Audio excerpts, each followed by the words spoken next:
అమ్మవారి జాతర మొదలయ్యి ఇంటికి 3 రోజులు. మా ఊరిలో అయితే మామూలుగా జరగట్లేదు. మాది పల్లెటూరు ప్లస్ చిన్న ఊరు అయినా కానీ చాలా గ్రాండ్గా చేసుకుంటాం అన్నమాట. ఎందుకంటే పల్లెటూరు అంటేనే అందరూ కలిసిమెలిసి ఉంటారు. సిటీలలో ఇంతగా ఉండదు,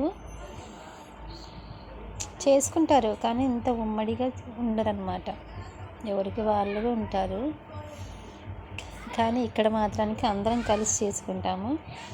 ప్లస్ అమ్మవారి జాతర కేవలం ఆడవాళ్ళకి ఎక్కువ ప్రాముఖ్యత ఇచ్చారనమాట. మాకు ఇక్కడ అమ్మవారు అంటేనే స్త్రీ కదా, స్త్రీ అంటే మేమే. సో మాకంటే ఎక్కువ ఇంకేముంటుంది, అందుకే ఎక్కువ ప్రాముఖ్యత మాకే ఇచ్చారు. సో మామూలుగా జరుపుకోవట్లేదు మేము.